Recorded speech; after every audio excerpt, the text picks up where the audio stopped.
So we'd like to welcome Ambassador Alexandra Papadopoulou, newly appointed ambassador for Greece in Washington, D.C. as of February 2nd, if I'm not mistaken. February 4th, I took over, and February 6th, I presented my credentials to President Trump. Fantastic. Well, welcome. The American Hellenic Council was extremely excited that you joined us. You have such a varied institutional knowledge that you bring with you. So before we jump in the more national stage, let's talk a little bit about you. I'd like to introduce you to our membership. Your background has been incredibly important positions with the EU, in Kosovo and Skopje, North Macedonia, the UN. So tell us a little bit about your background. I was very lucky, I have to say. I have been with the Greek Foreign Ministry for 38 years now, which is a long, long time.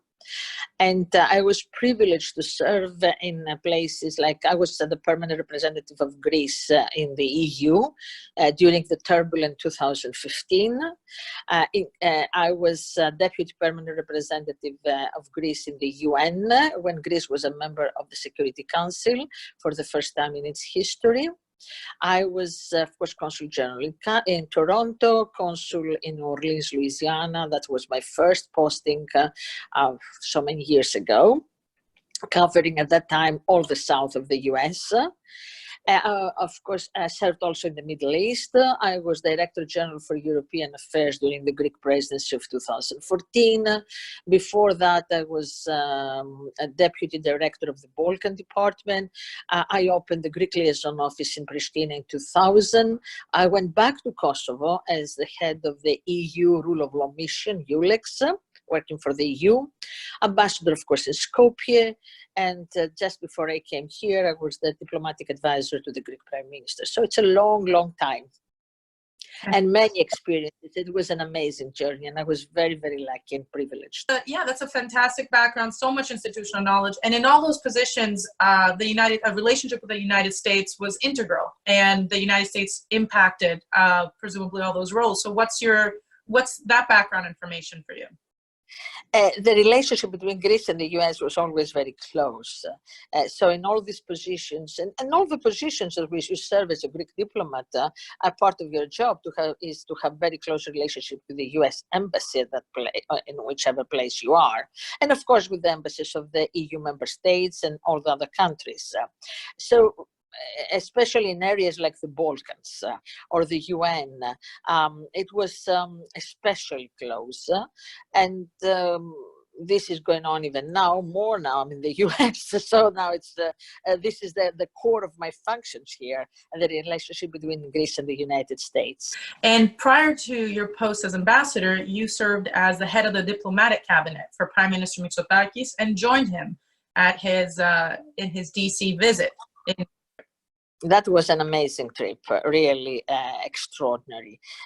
Prime Minister Mitsotakis had the opportunity to express to the American leadership, the President and Congress, that the positions of Greece. Greece has emerged out of a 10-year recession, huge economic crisis, we all know about that. So it was the opportunity to present to the American leadership the new Greece. And of course, he spoke extensively about the Greek-Turkish relationship and the challenges that we're facing there.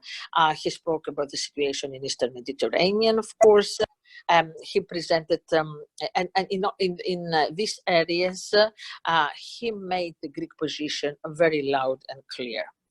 He also presented the economic opportunities that Greece presents right now for investors, the economic climate, the fact that Greece is a stable democracy in a volatile region, and how the US, both on an official, on a security and political level, but also on the economic level, should take advantage of this stable, democratic NATO ally and promote this cooperation that Greece is seeking also with the US. So it was an extraordinary trip. And as I said, the Greek positions were stated very loud, very clear, very concise, very concrete. And most of all, they were listened to, which is very important. They were communicated and the communication was received, well received. Excellent. Well, and then we fast forward about a month and a half after that visit to have a very different situation globally, but as well as regionally for Greece specifically. And namely, that would be the pandemic that we are all facing in the US, in Greece, and around the world, and an immigration crisis. Let's talk a little bit about where we're at right now. We're at the 5th week of measures from the Greek government when it comes to combating this pandemic. What are your feelings about our current stage? At the end of February, Greece was faced with a double challenge, the pandemic and the immigration crisis.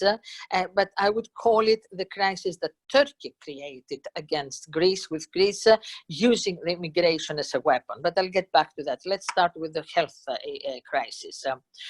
We're very lucky. And you will allow me to say, I'm very proud of the way Greece handled this crisis. First of all, the Greek government took measures very early, like 10 days, a week to 10 days before every other European country. And this was enormous, enormous step in the right direction, because these measures that were taken at the time are not easily taken by any government. Of course, now they sound natural and normal, but at that moment they were not. But the Greek government listened to the scientists, to the health community, the medical community, and took the right measures in time. And not only that, but the Greek government communicated the message to the Greek population in such a way that the people listened to them. We all know that as a nation, we're not so easily following orders, but we proved that when the orders are explained to us, and when we are persuaded that these are needed for the general good, then we can heed advice and we can comply with what our leaders tell us. This success is twofold, that the measures were taken, they were the right measures at the right time, and the population accepted them, followed them, because they were persuaded that this is for the common good. One other thing that I have to underline is that in the Greek health system, how amazingly well it performed during this crisis. We should not forget that Greece had emerged from 10 years of severe economic crisis. And of course, this crisis had affected all sorts of life, including the health profession, the health workers. But in Greece, I think we should give a double thanks, because this was a system which has suffered during the 10 years of crisis, and still everybody, the doctors, the nurses, the cleaning ladies, the administrative staff, everybody performed above every expectation. They did miracles, and the system is there fighting. It's alive, and it's very much alive and kicking and doing a great job, and we're grateful to all of them. We have seen Bloomberg recently ran an article, and we see the press has started to pick up on this, on the fact that Greece has very good numbers in comparison to all of our neighbors and the rest of the world. So Prime Minister Mitsotakis spoke with Christian Amanpour about the coronavirus pandemic, as well as the immigration issue. So I think that's a good transition. On February 27th, the Turkish government made an announcement that impacted Greece directly. Let's talk about that announcement. Turkey suddenly came out, and from a series of public officials, including President Erdogan, but also the Minister of Interior, the spokesman, everybody. They said, okay, the borders are open, you can go to Europe. Of course, Greece, then Europe. And this was an unbelievable situation that we found ourselves in, that another country, a neighbor country, a NATO ally, attacked Greece practically, but instead of using bombs, they used human pain, human beings, which is more difficult to handle, and it's highly, highly unethical, immoral. They addressed and they used these people that, regardless of whether they're immigrants, refugees, or they have the right or not have the right to do what they did, they are people who are suffering. They are people that they seek a better future, which is normal, understandable. But you cannot promise them the world just to use them for political reasons. This is a big problem. Let me say something loud and clear from the beginning. Every country has the right to defend its borders. Every country has the right to say who is admitted and who is not admitted. Greece will never deny the right to asylum to anybody. But asylum is a personal right. It's not a massive right. You don't say the whole population of X country has a right to asylum. No. Individuals have a right to asylum. But you don't send thousands of people to attack the borders with rocks, with knives, with pieces of wood, attacking Greek border police to come en masse violently into Greek soil and then disappear, because nobody will stay in line and ask for asylum. They will disappear. So this is an attack. This is an asymmetrical attack against Greece. It was coordinated, and there is proof, plenty of proof about that. And even Turkey didn't deny it. To use these people in order to blackmail Europe for political purposes. Even prisoners, you know, there is a video on Turkish TV of a young man who said, I was in prison, they opened the door, they told me you're free to go because the borders to Europe, to Greece are open. And on top of that, we have evidence that these people are not refugees. Number one, there are no refugees from the Idlib area. This is a UN statement, because the border to Turkey there are closed due to the military operations. The people who came to the Greek border, land border with Turkey, are in their greatest majority, over 25%, 95%, I'm sorry, they're immigrants. They speak Turkish, which means that they have lived in Turkey for quite some time. Of course, if you live in a small, poor neighborhood in Istanbul and they tell you to go to Berlin, of course you will go to Berlin. It doesn't go, first of all, because the German government gives a very good package of support to every new immigrant, comparing to a life you have in a in a poor neighborhood in a big Turkish city. That's for sure. But this is not the way you go about doing business if you are a responsible government like the Turkish government. The Turkish government doesn't control illegal immigration in their territory. If you take the plane Turkish Airlines from any country in Africa or the Middle East and to go to Istanbul, you get a free visa to Turkey immediately. Once you get into Istanbul, of course, you even walk to the sea, to the seashore, and then you take a boat to come to Greece. That's the dream of every immigrant from a poor country. But Turkey has a responsibility to manage its own borders. And we're not talking about refugees now. We're talking about illegal immigrants. That's a different story. And then to use this population as a weapon against a neighboring country, I'm sorry, this is not international law. This is not, it's immoral, as I said, it's unethical, and it's a direct attack. Of course, Greece had to defend its borders, and that's what we did. And we did very well, apparently, and we're very proud of that. Yes. You mentioned both the EU and NATO in your response. So let's take the EU. What was their response to this crisis? First of all, the political level, it was very, very important, because they understood that it was the European borders that we were defending, not the Greek borders only, because these are the same. And in the height of the crisis, the leaders of the three European institutions, the Council, the Parliament, and the Commission, visited the area, Evros, together with the Greek Prime Minister. That was a big, very big symbolic sign of support. And on top of that, the European Border Police Force, Frontex, is patrolling now the Greek border together with the Greek police, and also the police forces from various European countries. like Austria and Cyprus, of course. So right now in the Greek the land border with Turkey, you have Greek police, you have Frontex, and you have police forces from various European countries.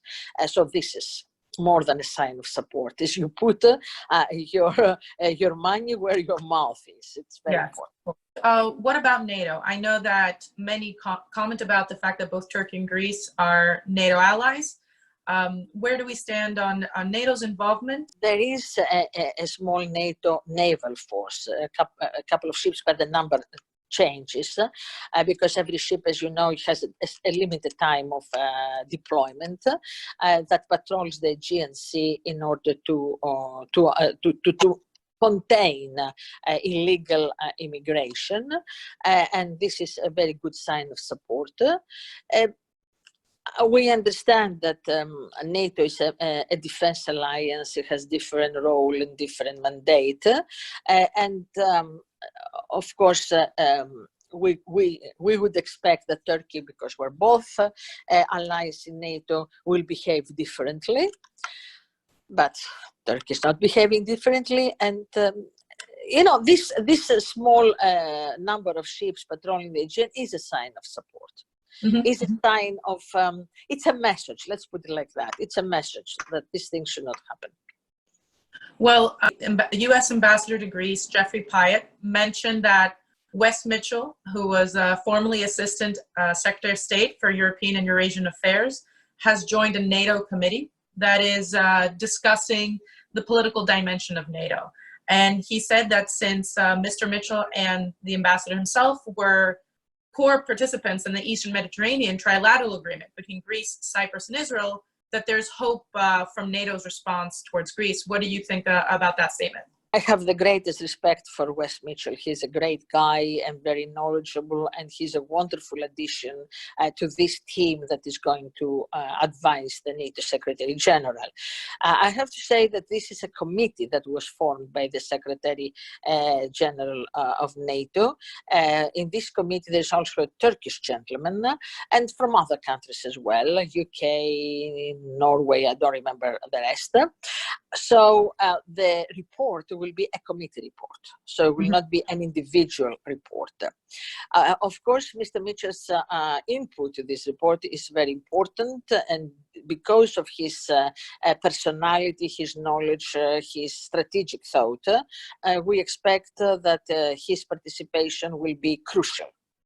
But we have to wait and see first, because in my 38 years of service, I have learned never to prejudge anything. You see this government differing from previous administrations, and what will be the emphasis on U.S.-Greece relations overall by this administration?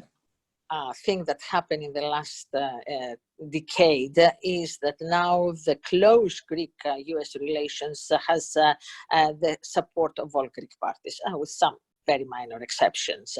It was not always the case, but there is a major shift in the attitude of most political parties, including in the attitude of the Greek population. This shift has its origins to the great American support to Greece during the economic crisis. So there is no major disagreement among parties that the Greek-US relationship is crucial, vital, and has to be further cultivated. This is very, very positive. The present government, and Mr. Mitsotakis knows the US very well, and the present government historically was a proponent of close Greek-US relations. So for them, it is a natural. And they invest a lot in this relationship. That's why Mr. Mitsotakis put it his priority to come to the US within the first 6 months of his tenure in office. And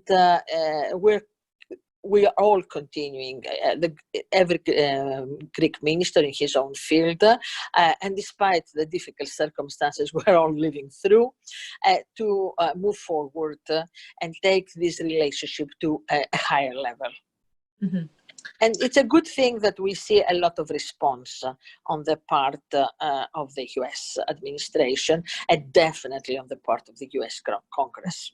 Diaspora is a crucial part of of Greece in general. First of all, on a very human level, because every Greek family has a member who lives abroad. Also on an historical level, I always say that the Φιλική Εταιρεία is a product of the Greek diaspora. Greece would never have existed as a state without the support of the Greek diaspora, and the relationship of Greece with the Greeks who live abroad is close, is vital, and it's unbroken. We're talking about one nation living in different parts of the world, but that's part of the Greek character. We like to explore things from the times of ancient Greece. There were diaspora, even those days. We had Greeks living in Carthagena, we had Greeks living in what today is Barcelona, Sicily, you know, we used to go around the world. It's part of our character. But the Greeks always keep a very close relationship with the mother country. And this relationship is a gift to Greece. It's something that we should nurture, something we should keep alive. And hopefully when we celebrate next year, the 200 years of the Greek independence or the war, the focus, at least in the US, will be on the role and the contribution of the Greek diaspora. What are your priorities as ambassador? And what do you hope your legacy to be? This was a question that was asked to me a lot of times, but I can tell you after this coronavirus, how can I answer that? Because you start with priorities and then life itself dictates the priorities. Maybe as you grow older, you realize this basic truth. The priorities are set by life, not by you. But nevertheless, every Greek ambassador in Washington and around the world, his or her first and utmost priority is to help promote the relationship of the country we represent in the country where we represent. And of course, in the US, we have the additional priority to keep this close connection with the Greek diaspora live and kicking. This is the most important thing. Today is the beginning of Holy Week, Megali Εβδομάδα. It's Megali Deftera. I know that we were unable due to the pandemic to celebrate March 25th as we typically do in Greece. And now the Greek government and the Church of Greece have suggested that we cannot do that Easter either, and that church liturgies will have to be restricted to priests. What does this all say about the Greek resiliency? We survived. We have survived throughout the centuries because we're resilient, and because at the times of crisis, what we have to do. It was sad that we didn't celebrate the 25th of March, but we said next year, the 200th anniversary, it will be double the celebration. And of course, it's sad not to be able to celebrate Easter, to go to the church, to have our traditional celebration with friends, family, as we know. But me βλέπετε? I think we have to stay hopeful. We have, first of all, to stay safe, stay healthy. And hope is around the corner. This will not last forever. Life will continue, and prayer is a personal thing. God is everywhere. It's in our hearts. And the Church of Greece even understood and said the same thing. And I say even the Church of Greece because a church by definition is more